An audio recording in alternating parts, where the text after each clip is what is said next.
Y así como que empecé a formar mi autoestima. Entonces siempre algo estaba faltando. Entonces desde que tenía 5, 6, 7 años, yo sabía que había algo en mí que no era suficiente.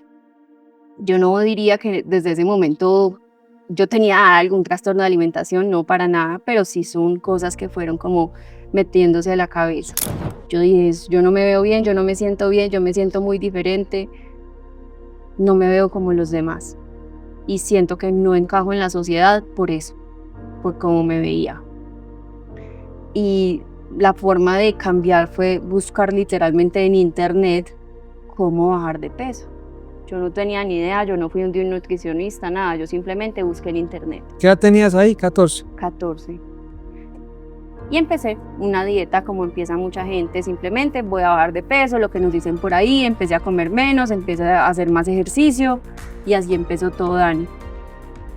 La cosa es que yo sí llegué a bajar de peso, la gente me decía, Isa, estás súper bonita, Isa, porque entonces le empiezan a uno a nutrir ese ego, por decirlo así, de, hey, estás muy flaca, estás muy bonita, que muchas veces se lo dicen a uno como un cumplido, pero termina siendo algo que lo perjudica a uno. Y no solamente esto, porque esto digamos que son hábitos, o hábitos no, son comportamientos, pero no era solamente lo que yo estaba haciendo, sino lo que estaba pasando por mi cabeza. Yo no estaba tranquila, yo me estaba enloqueciendo, yo tenía que pesar todo lo que me comía. Si le ponían, digamos, algo de grasa a algo que yo me comía, algo en mí me hacía enloquecer, yo no era capaz. Yo no era capaz de ir al colegio porque me daba una ansiedad, yo no era capaz de salir con mis amigas porque no sabía qué iban a servir. Yo prefería aislarme por completo o inventarme que estaba maluca, que estaba enferma, que tenía alergia, lo que sea, pero yo prefería no salir. Y mentalmente era una tortura o comer o salir o hacer lo que sea que tuviera comida. Y más en esa edad que pues vamos a salir con amigos o vamos para tal fiesta o que los 15 o que... Claro, fue una época muy difícil porque todo el mundo estaba en Claro. ese, sí, y yo estaba en todo lo contrario. ¿Cómo te arreglo? ¿Cómo te ayudo a quitarte esto? Cuando tus padres te preguntaban, pues, o venga, estás muy flaca, ¿tú qué sentías o qué les decías? Que no, ¿Que no te sentías? yo no tengo nada, yo no me siento flaca, yo no necesito ayuda. Era una niña rebelde en ese sentido, no por la edad, sino por mi propia cabeza que estaba luchando frente a eso. Y yo no quería y le hacía la vida imposible a mis papás porque yo no me quería recuperar. Es que yo creo que la depresión es algo muy difícil de decir qué se siente, ¿sí? Y habían días donde yo no quería nada, no quería nada en la vida. No era como que no quiero ir a estudiar hoy, yo no quería nada. ¿Y no comías? Y no comía. Entonces esa se volvió, los trastornos de alimentación tienen algo muy curioso y es que tú en la vida no puedes controlar todo. Hay muchas cosas que te pasan que tú simplemente no puedes controlar, pero los trastornos de alimentación tienen algo que ver y es el control. Tú sí puedes controlar qué comes. Entonces es una forma como de agarrar ese control y es una cosa que se queda como acá, como que no, yo quiero tener control sobre esto y es lo único que puedo controlar. Cuando alguien dice, tenemos que hablar, es como si lanzara una bomba. Todo alrededor explota, nos desintegramos, pensamos que algo está mal, pero si entendiéramos el poder medicinal de una conversación, sabríamos que hablar es urgente. Tenemos que hablar de la tristeza como hablamos de la alegría, tenemos que hablar de la depresión con soltura y sin vendas, tenemos que hablar de lo que nos va triturando en silencio, tenemos que hablar del fracaso sin vergüenza alguna. Hablando, tus miedos se parecen a los míos y se hacen más pequeños. Tenemos que hablar porque cuando alguien lo hace, jala el nudito que todos llevamos por dentro y lo desamarra. Tenemos que hablar para acercarnos al corazón ajeno, para ablandar el nuestro, para hacer puentes y no islas. Para que, aun cuando no la veamos, sepamos que la esperanza está cerca. Porque cuando alguien dice tenemos que hablar, no está lanzando una bomba, nos está prestando un lugar en el mundo para refugiarnos del bombardeo. Soy Daniel Restrepo y esto es Tenemos que hablar, un podcast sobre salud mental alrededor del emprendimiento, historias de vida y herramientas útiles para atravesar las emociones. Bienvenidos. Hola a todos, ¿cómo están? Aquí Daniel Restrepo, un nuevo episodio de Tenemos que hablar. Como saben, nuestro propósito desde Tenemos que hablar es generar conversaciones alrededor del emprendimiento y la salud mental. Hoy tenemos una invitada y un tema muy importante, incluso muchas personas nos habían como mencionado por por Instagram que les parecía un tema de interés, que es el tema alimenticio. Pero antes de ahondar, Isa, darte la bienvenida y bueno, y que te presentes. Dani, gracias por invitarme. Dani fue mi Es mi profesor en la profe, Isa. universidad y ¿Hace me acuerdo cuánto? Son mucho. hace mucho tiempo.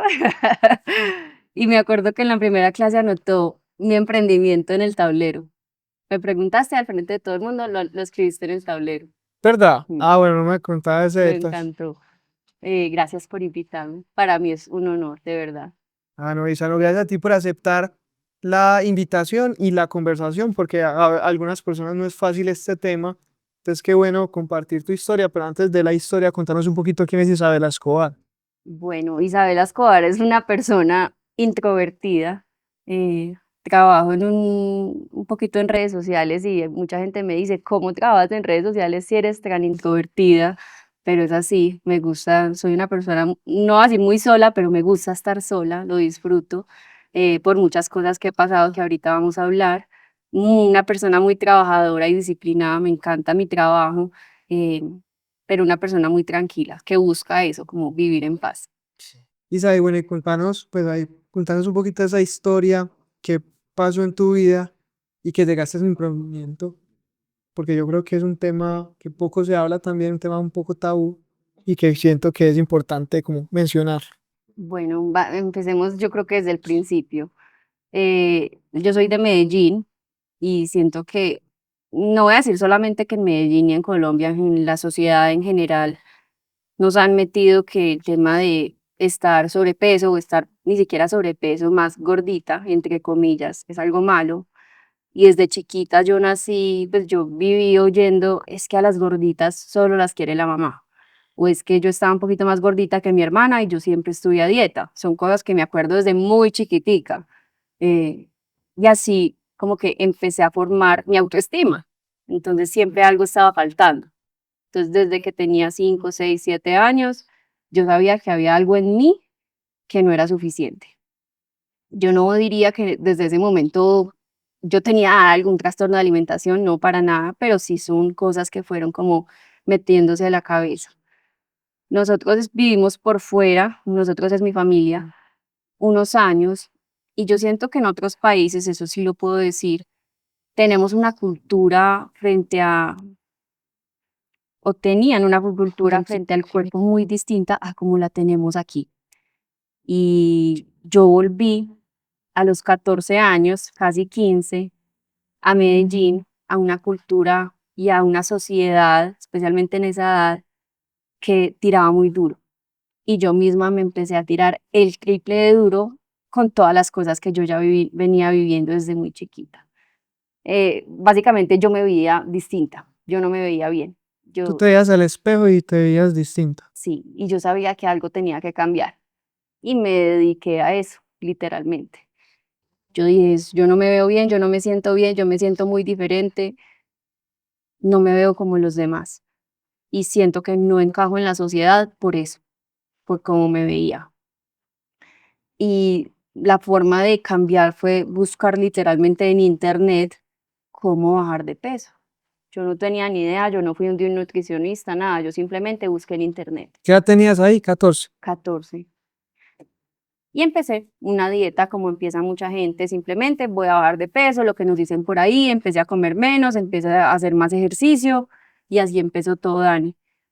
La cosa es que yo sí llegué a bajar de peso, la gente me decía, Isa, está súper bonita, Isa, porque entonces le empiezan a uno a nutrir ese ego, por decirlo así, de, hey, estás muy flaca, estás muy bonita, que muchas veces se lo dicen a uno como un cumplido, pero termina siendo algo que lo perjudica a uno. O sea, entonces cada vez que te decían, estás muy bonita, vos decías, tengo que seguir haciendo Decía, dieta. bien, lo logré. Te seguías como Claro, con yo esa quería obsesión de más. querías más. Entonces ya llegué al punto donde yo desde el principio había querido, pero aquí fue donde se volvió como una bolita de nieve porque yo quería más. Entonces seguí con las dietas, cada vez sumándole a las cosas que hacía o que quitaba, haciendo más y más ejercicio. Y no solamente esto, porque esto digamos que son hábitos, o hábitos no, son comportamientos, pero no era solamente lo que yo estaba haciendo, no, sino lo que estaba pasando por mi cabeza. Yo no estaba tranquila, yo me estaba enloqueciendo. Yo tenía que pesar todo lo que me comía. Si le ponían, digamos, algo de grasa a algo que yo me comía, algo en mí me hacía enloquecer. Yo no era capaz. Yo no era capaz de ir al colegio porque me daba una ansiedad. Yo no era capaz de salir con mis amigas porque no sabía qué iban a servir. Yo prefería aislarme por completo o inventarme que estaba maluca, que estaba enferma, que tenía alergia, lo que sea, pero yo prefería no salir. Y mentalmente era una tortura o comer o salir o hacer lo que sea que tuviera comida. Y más en esa edad que pues vamos a ir con amigos o vamos para tal fiesta o que los 15 o que...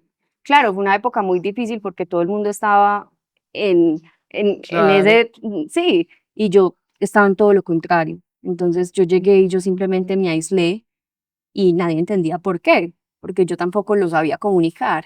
¿Y qué pasa? Y es algo que yo digo mucho, a ningún papá le dicen, esto es lo que tienes que saber cuando tu hijo está pasando por un trastorno de alimentación. No, mi mamá estaba completamente ausente en el sentido de que ella tampoco tenía ni idea qué estaba pasando. Ella sí veía comportamientos muy raros, pero no le poníamos la ficha exactamente a qué era lo que estaba pasando. Inclusive, pues estaba pensando en eso y era como, porque decías, yo me aislé, pero tu en entorno, pues papá, mamá y eso, no te decían lados, ¿no? Pasaba, pues, pero no por mal, sino que pasabas como inadvertida en ese punto de la alimentación. Ellos sabían que algo estaba pasando, pero como que como no sabían decir exactamente qué, preferían no decir nada. Ya fue cuando yo ya estaba demasiado flaca, que ya era extremadamente notorio que algo sí estaba pasando, que empezaron a meter la cucharada a las personas cercanas. Mi mamá, hey, ¿qué está pasando? Pero no, venga, que yo sé ayudar, porque de nuevo uno no sabe qué hacer, es que uno qué hace, ¿cómo te arreglo? ¿Cómo te ayudo a quitarte esto? Cuando tus padres te preguntaban, pues, o venga, estás muy flaca, ¿tú qué sentías o qué les decías? Que no, ¿Que no te yo no, sentías? yo no tengo nada, yo no me siento flaca, no necesito ayuda. Entonces, lo primero que empezamos fue a ir a médicos a buscar qué era lo que estaba pasando. Entonces me llevaron a donde yo ya perdí la cuenta de cuántos médicos y cada uno me decía algo diferente. Es que usted simplemente tiene que subir de peso. Es que usted tiene que, no sé, necesita terapia de esto o necesita terapia de esto. Y en algún momento, ya cuando yo estaba muy mal, llegué donde una psiquiatra que me las cantó todas. Y ahí fue cuando yo literalmente dije, ok, Te tiró el cimbronazo de una. sí, me dijo, usted tiene anorexia, tiene bulimia, tiene depresión y aparte me encontraron TOC, que es el trastorno obsesivo compulsivo que muchas veces está relacionado. Y ¿Y yo, qué sentiste? yo creo que lo primero que sentí fue negación. Yo no, pues no tengo nada de eso y tampoco necesito arreglar nada porque yo me siento bien con lo que estoy haciendo en mi cabeza. Eh, y fue una batalla muy grande, yo peleaba con ella, yo no le hacía caso, yo decía, yo no quiero hablar, le decía mentiras, yo pues era una niña rebelde en ese sentido, no por la edad, sino por mi propia cabeza que estaba luchando frente a eso. Y yo no quería y le hacía la vida imposible a mis papás porque yo no me quería recuperar. Es que yo creo que la depresión es algo muy difícil de decir qué se siente, ¿sí? Y habían días donde yo no quería nada, no quería nada en la vida. No era como que no quiero ir a estudiar hoy, no, yo no quería nada. Y no comías. Y no comía. Entonces esa se volvió, mejor dicho, los trastornos de alimentación tienen algo muy curioso y es que tú en la vida no puedes controlar todo. Hay muchas cosas que te pasan que tú simplemente no puedes controlar, pero los trastornos de alimentación tienen algo que ver y es el control. Tú sí puedes controlar qué comes. Entonces es una forma como de agarrar ese control y es una cosa que se queda como acá, como que uno, yo quiero tener control sobre esto y es lo único que puedo controlar. ¿Cuánto tiempo estuviste como en esa etapa de rebeldía, de negación? ¿Cuánto te Más o duró? menos un Un año, año. sí, yendo a las citas, yendo a todo, muy obligada, pero un año donde yo decía no, y ya la gente como mis amigas, la familia, Pa. hey, ¿qué le pasa a ella? Hey, ¿qué le pasó? Porque la gente simplemente pregunta, hey, ¿ella qué tiene? ¿Por qué está tan flaca? Pero yo no decía nada. ¿Y cómo te diste? O sea, ¿en qué momento dijiste, "Ey, marica, no, ya tengo que hacer algo por mí"? O cómo fue ese salir de esa zona de estancamiento para ya empezar a trabajarte?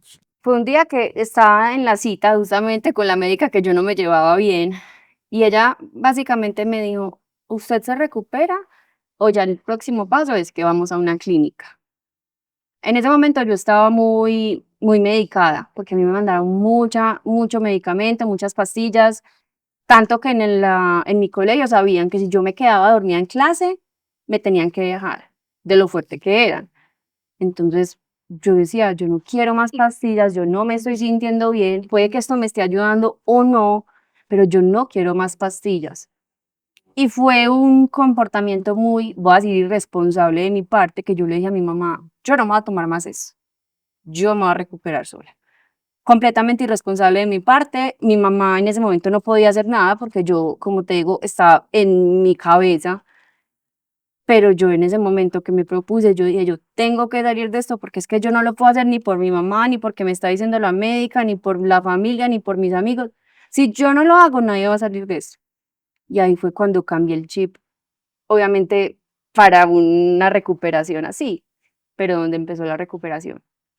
¿Y qué te dijo tu madre cuando te le entregaste Ah, las no, casi pastillas? le dan infarto, casi le dan, no, no, por favor, no, no, no. Pero yo creo que cuando ella empezó a ver que yo estaba haciendo el esfuerzo, fue que ya como que me empezó a apoyar. ¿Y tus amigas en el colegio, cómo era, cómo se manejaba eso ahí? No, No yo te, no te era, hacían, pues perdóname, no te hacían bullying, no te... no, nunca me hicieron bullying, no. Yo creo que eran más preocupadas, pero es lo que yo digo, quien nadie sabe qué decir. La gente que prefiere quedarse callada y simplemente como yo te acompaño, pero de lejitos, porque muchas veces cuando, y lo hacen de buenas intenciones, cuando intentan ayudar, lo terminan perjudicando a uno. Entonces yo creo que era hasta mejor que ni preguntaran ni dijeran nada, simplemente estaban. Y ahorita mencionabas que al principio de tu historia hablabas de un tema de autoestima, que no te sentías suficiente. ¿Qué sentías que faltaba? Yo creo que el tema de la autoestima es muy difícil porque cuando uno se compara, uno siempre va a encontrar algo que le falta.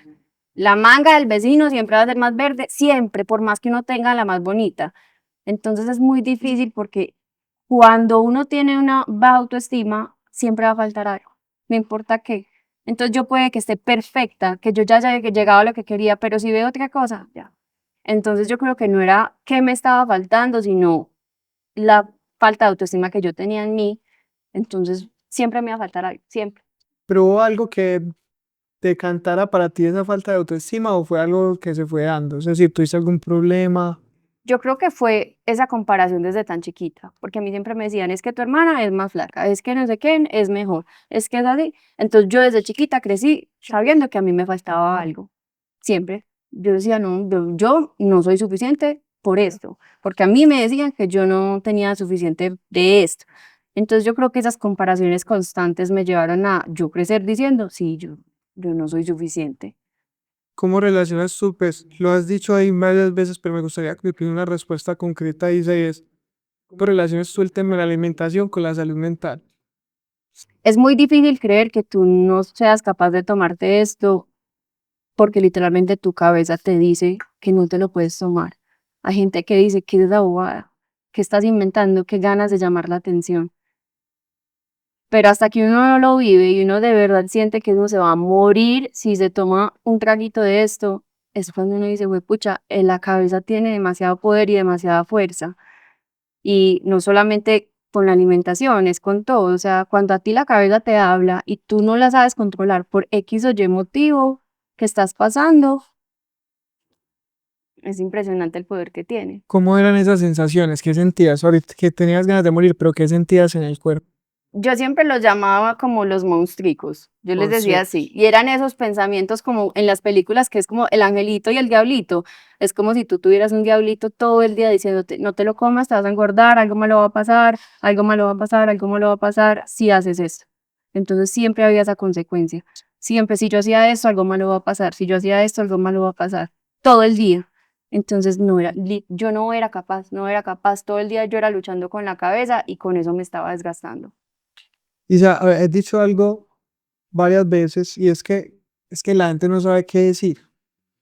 Y tus papás también ahorita mencionabas que particularmente con tu mamá, pues como que no sabía cómo actuar. Vos, si hay un papá, una mamá, un cuidador que esté escuchando y que tenga va a decirlo, como una sospecha de que su hijo o un ser querido o un amigo está pasando por una situación de esas, ¿qué le dirías? Pues, ¿cómo enfrentar esto? Ha sido muy curioso porque he recibido mensajes muy bonitos de mamás, de amigas, de tías, de hermanas, diciendo, creo que mi hermana o creo que mi hija tiene un trastorno de alimentación, ¿qué debería decir? Y eso me parece súper valioso porque ojalá esto lo supieran más personas. Y es, lo primero, si hay una duda de que alguien está pasando por esto, lo primero es ir donde un profesional para saber si sí, para poder frenarlo. Entre más uno espere, será que sí es donde más va a evolucionar. Hay que frenarlo de raíz. Entonces, lo primero es llevar a la persona simplemente para confirmar o descartar. Y si hay algo muy bueno que se encontró desde ya para poderlo Trabajar. empezar a tratar. Eh, pero yo creo que, y eso no sé si suene feo, pero es ahorrarse los comentarios. Porque decirle, hey, es que no estás comiendo, hey, es que estás demasiado flaca, hey, es que eso le está a uno nutriendo el ego. Eso es lo que uno quiere. Entonces, entre más le digan a uno, más lo están haciendo feliz a uno. Entre más me digas que estoy súper flaca y sigo bajando de peso, más feliz voy a estar. No me lo digas. Entonces, es súper contradictorio porque es lo que le dicen a uno para que uno se dé cuenta, pero eso es lo que uno quiere. Entonces, uno no hace nada. Y en esta misma lógica, ¿qué le dirías? Ya, ese es como el mensaje para el cuidador. Pero ¿qué le dirías a una persona que está con esos monstruos en este momento, hablándoles al oído, o que no se sienten suficiente, que tienen baja autoestima? ¿Qué le dirías? Oye, esto es algo que me hubiera encantado que alguien me lo dijera desde muy al principio y es, no estás loca y no estás sola. Porque yo siempre pensaba, pucha, es que esto no es normal, yo me estoy inventando esto, entonces a uno a veces le da hasta susto decir, hey, yo estoy pensando esto no, pues fue muy después que yo dije, hey, esto es ¿esto qué es? Cuando ya me dijeron, no, esto es un trastorno de alimentación, este es el TOC que te está hablando. Entonces, que a uno le digan eso, hey, en serio no estás loca, estos pensamientos, no va a decir que son normales, pero pueden pasar y tienen solución, y no estás sola, no sos la única persona que está pasando por esto. Hay muchas personas que están pasando por esto, que o quizás no lo han hablado o lo han hablado y lo han solucionado. Me gusta mucho eso que dices, porque lo va a conectar con un tema que también hace parte de esto, que es el emprendimiento. Es cuando uno emprende, ahorita nos gustaría que nos contaras un poco de cómo toda esta historia emerge también, pues una marca, ahorita nos cuentas, pero por ejemplo uno cuando habla con emprendedores, estos dicen, no, es que uno se siente muy solo, ¿cierto? No tengo con quién hablarlo, bueno, y muchas sensaciones muy similares, pues entre comillas similares, pues, claramente eh, el tema alimenticio pues mucho más delicado, pero me gustaría que nos contaras, Isa, cómo toda esta historia se fue como un cimiento para montar un emprendimiento y cómo relacionar esas emociones que sentías antes con las de hoy como emprendedora. Bueno, cuando yo estaba en la recuperación que dije, me voy a recuperar sola, empecé a leer sobre nutrición y alimentación, porque a mí las nutricionistas me decían, coma. Y a mí era lo peor que me podía, o sea, no me digas eso, no le digas eso a una persona que no quiere comer. Pero entonces yo dije, ¿cómo puedo subir de peso? Porque yo ya quería subir de peso de una forma más saludable, porque yo no quería subir de peso sintiéndome horrible mentalmente. Entonces empecé a aprender de nutrición, de alimentación, de cocina y empecé a hacer postres porque a mí me encantan los postres, me encanta comer dulce. Y en mi casa empecé a hacer postres, a hacer recetas que veía por ahí y me di cuenta de que tenían un talento para la repostería, sin nunca haber cocinado, yo nunca estudié cocina. Y lentamente fue como evolucionando ese talento y ahí fue cuando durante todo el proceso creé una página en Instagram que se convirtió como un diario para mí. Yo ahí compartía sobre mí, sobre mi historia, sobre lo que estaba pasando, lo bueno, lo malo, y también empecé a compartir esas cosas que estaba aprendiendo de cocina. Y la misma gente que se iba conectando conmigo me decía, Isa, ¿qué nota? ¿Por qué no empiezas a vender esas cosas que haces? Y yo un día dije, ve, pues, ¿por qué no? Yo estaba en el colegio y desde el colegio empecé a vender postrecitos, después en la universidad me lo tomé un poquito más en serio, toda la universidad estuve haciendo mis cositas, pero muy chiquito, y al final de la universidad, cuando ya me iba a graduar, yo dije, pues nunca he creído en mí oficialmente, pues esto es momento de hacerlo, hagámoslo, y ahí me tiré. Y ya como emprendedora, volviendo como al tema de la soledad, ¿qué emociones has sentido que digamos que pueden ser, entre comillas, similares a, a lo que sentías en este proceso de alimentación? Muchísimas. Esa soledad, esa frustración, yo diría ahí el tema de la autoestima también. Yo creo que el síndrome del impostor es una cosa tenaz porque siempre uno se Otro está, monstruo. sí, y uno se está como cuestionando, yo sí soy capaz, no, mire que se fue capaz, no, mire que se le salió mejor, no, mire que se... Siempre uno está mirando a los otros y diciendo, ese hizo eso y yo no, ese le quedó mejor, ese lo logró primero. Entonces ahí es cuando yo como que me vuelvo a enfocar y decir, ok, yo voy en mi camino, primero hay espacio para todos y segundo, yo voy en mi proceso, tal cual yo iba en mi proceso de recuperación, yo voy en mi proceso y todo se ha ido dando. Entonces no tengo por qué, obviamente la comparación no es algo que yo pueda decir, ya no me comparo, pero es algo que me ayuda como a centrar y decir, ok, yo voy en mi momento, todo se está dando, ¿qué puedo hacer para enfocarme? ¿Cuánto llevas ya con la marca? Oficialmente 3 años. ¿Y qué ha sido lo más duro? ¿Has sentido en algún momento de pronto tirar la toalla ahorita como nos hacías con el ejemplo o con tu historia, decir no, ya no más? ¿En algún momento o siempre has estado súper decidida? Yo siento como que como emprendedor, no, tirar la toalla muchas veces. Como emprendedor, uno se siente muy solo y yo siento que a veces no puedo con tantas cosas al mismo tiempo sola. Yo veo las empresas grandes o ya los emprendimientos muy grandes que ya tienen una persona para cada cosa y yo me veo yo haciendo tantas cosas y yo digo, no soy capaz. O cuando veo que me equivoco, justamente ayer con el contador me dijo, no, tienes que pagar estas sanciones porque yo no sabía. Entonces ahí es cuando yo digo, güey, pucha, entonces la toalla la tiro todos los diciembre. Sí, Como que me empiezo a cuestionar y digo, no, esto no es para mí. Pero ya el enero digo, no, ya sí es para mí. se vuelve para Sí, ti. sí, sí. Pero yo creo que es completamente normal. Es completamente normal porque uno al fin y al cabo está luchando por sus sueños. No hay nadie que lo coja a uno. Uno es el mismo que se tiene que coger. Lo mismo, o sea, yo tengo que luchar por mí. Nadie más lo va a hacer. O sea, ni tu mamá, ni tu papá, sin mucho tus socios. Pero tú eres el que tienes que sacar eso adelante. Has mencionado mucho la palabra solo o sola, pero también al principio me dijiste, me gusta mucho estar sola. Mm. Y dijiste, ahorita les voy a contar por qué. Contanos para vos qué significa la soledad. Yo creo que a mí muchas veces me dicen, no, es que salir a, por ejemplo, a tomarme un café sola, es que como que le tenemos miedo a estar solo. Y yo en todo ese proceso, no voy a decir que me enamoré de estar sola, pero aprendí a disfrutar estar conmigo misma, como a sentirme cómoda estando sola.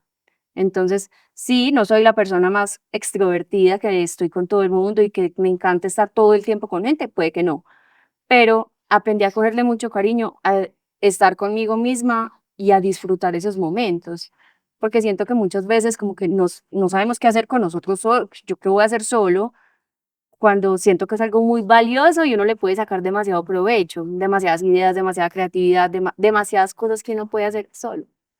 Isa, ¿cómo te cuidas vos? ¿Cómo cuida Isa su salud mental? Bueno, obviamente por la alimentación, siento que eso sí es un pilar para mí.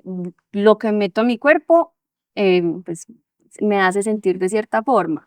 Mi marca se llama Es un Balance justamente por eso, porque no solamente tiene que ser solo verde y solo frutas y solo verduras, no, también comerme una pizza me hace bien a mí y me hace estar más saludable, pero también como que volviendo a ese lugar donde digo, ok, voy demasiado rápido y muchas veces eso me pasa. Uno quiere hacer todo ya, me empiezo a acelerar, empiezo a correr, la cabeza toda, quiero hacer todo ya. Es volver a ese lugar y, por ejemplo, este año, que el año pasado me di cuenta de que se estaba viendo afectada mucho mi salud mental porque yo no tenía tiempo para mí y mi vida se estaba convirtiendo en mi trabajo, porque eso es justamente lo que nos pasa a muchos emprendedores. Ah, no, mi vida es el trabajo. Si yo no trabajo todo el día, no me da. Dije, ok, listo, es mi emprendimiento, es mi trabajo, pero yo tengo que poner una raya donde empieza mi vida personal y mi salud mental para el disfrute. Es que muchas veces está bien hacer nada. Y mira que uno a veces asocia su valía personal como en relación a su emprendimiento. Lo he Total. conversado con algunos amigos y es como que "Ah, es que yo dependo de tal marca o yo valgo según lo que trabaje", pero Claramente no es así. Y uno se termina sintiendo mal, no sé, echarse en la cama a ver una película, no estoy siendo productivo, esto está perfecto. Y eso es lo que también le estoy dando como valor, esos momentos de hacer nada, esos momentos de compartir en familia, así a veces a uno le cueste, porque uno siempre tiene como aquí atrás, "Ey, no he hecho esto, no he hecho esto", pero darle mucho valor y mucho tiempo y sacarle el tiempo a eso, porque eso tiene que ser una prioridad. Y ya estamos aquí en una librería muy especial que es Books. ¿Qué libro o libro recomendarías? Pero ahorita hablas que te puedes hacer leer mucha nutrición. Puede ser nutrición o de lo que te guste leer. Bueno, hay un libro que a mí me recomendó una vez una psicóloga, que fue Los Cuatro Acuerdos. Ese es un libro que yo creo que ya mucha gente ha leído, pero si no lo han leído, se los mega recomiendo.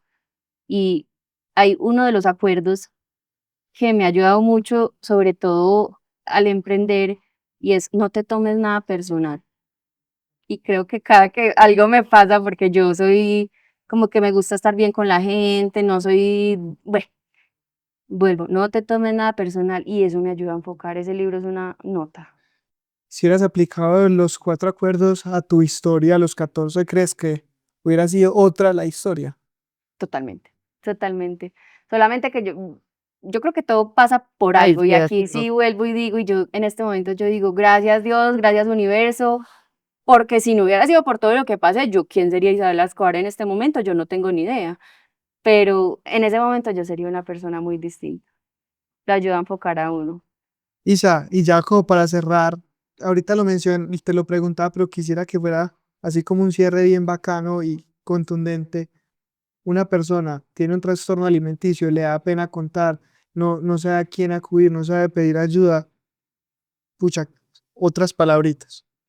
Alza la mano, porque no hay nada de que ni apenarse, porque esto no es algo que uno se busca, porque me lo dijeron. Esto es simplemente algo que está pasando que tiene solución. Entonces busca la mano que vas a salir de esto.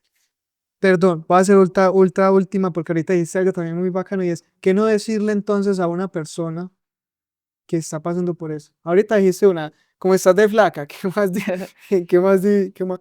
Simplemente no hacerle ver las cosas, por ejemplo, hey, no estás comiendo, hey, come más, hey, simplemente sé una compañía que la persona necesita, porque uno lo que necesita en ese momento es compañía, Estar, estar. presencia. Isa, gracias por compartir su historia en Tenemos que hablar, gracias pues, por esa historia tan bonita, por tener la valentía también de hacerla pública, porque no todo el mundo lo hace y porque sí siento que es un tema que poco también se habla y en temas de salud mental sí que es necesario, así que muchas gracias por venir a Tenemos que hablar y contarla. Gracias, Dani.